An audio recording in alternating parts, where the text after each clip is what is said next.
Hello dears, welcome back.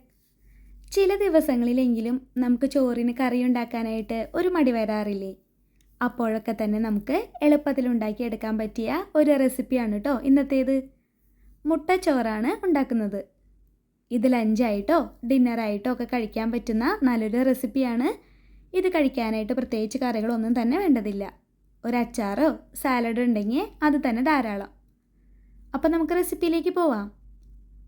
ആദ്യം തന്നെ മുട്ടച്ചോറ് ഉണ്ടാക്കാൻ ആവശ്യമായതെല്ലാം ഒന്ന് കാണാം. 1 കപ്പ് ബസ്മതി റൈസ് ഉപ്പ് ചേർത്ത് ഒന്ന് വേവിച്ചെടുത്തിട്ടുള്ളതാണിത്. ബസ്മതി റൈസ് തന്നെ വേണമെന്നില്ല കേട്ടോ. നിങ്ങൾക്ക് ഇഷ്ടമുള്ള ഏത് റൈസ് വേണമെങ്കിലും മുട്ടച്ചോറ് ഉണ്ടാക്കുന്നതിനായിട്ട് ഉപയോഗിക്കാവുന്നതാണ്. ഇനി വേണ്ടത് മുട്ടയാണ്. ഞാനൊരു 3 മുട്ട ഒരു ബൗളിലേക്ക് പൊട്ടിച്ചു വെച്ചിട്ടുണ്ട്.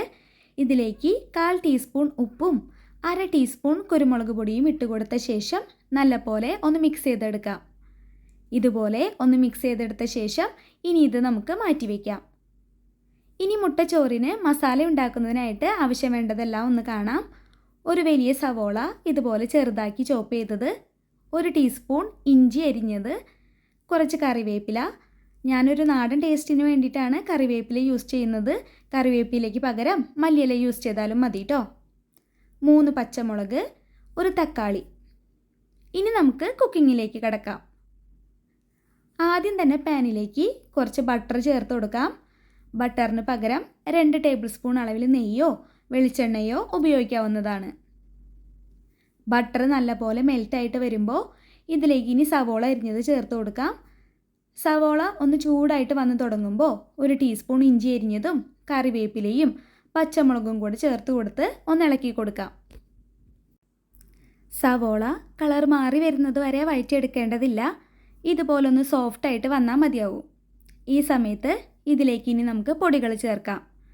തീ ഒരു ലോ ഫ്ലെയിമിൽ ഇട്ട ശേഷം 1/2 ടീസ്പൂൺ മഞ്ഞൾപ്പൊടി, 1/4 ടീസ്പൂൺ മുളക് പൊടി, 1/2 ടീസ്പൂൺ കാശ്മീരി മുളക് പൊടി, 1/2 ടീസ്പൂൺ ഗരം മസാല ഇത്ര ഇട്ട് കൊടുത്ത ശേഷം ഒന്ന് ഇളക്കി കൊടുത്ത് മിക്സ് ചെയ്തെടുക്കണം.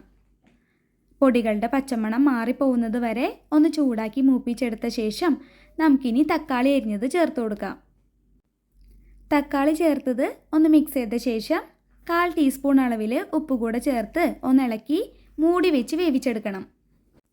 തക്കാളി നല്ലപോലെ വെന്തുടഞ്ഞ് വരുന്നത് വരെ മൂടി വെച്ച് വേവിച്ചെടുക്കണം കേട്ടോ. ഇപ്പോൾ തക്കാളി നല്ലപോലെ വേവായിട്ടുണ്ട്. ഇനി ഈ മസാലയിലേക്ക് ബീറ്റ് ചെയ്ത മുട്ട കൂടി ചേർത്ത് ഒന്ന് കൊത്തി പൊരിച്ചെടുക്കാം.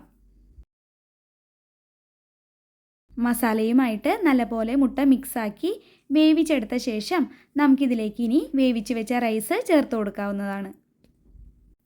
ഞാൻ 2 തവണയായിട്ടാണ് കേട്ടോ റൈസ് ചേർത്ത് കൊടുത്തത്. ആദ്യം തന്നെ പകുതി റൈസ് ഇട്ട് കൊടുത്ത് ഒന്ന് മിക്സ് ചെയ്ത ശേഷം ബാക്കിയുള്ള റൈസ് കൂടെ ചേർത്ത് വീണ്ടും ഒന്ന് മിക്സാക്കി ചൂടാക്കിയെടുത്താൽ നമ്മുടെ മുട്ടച്ചോറ് റെഡിയായി.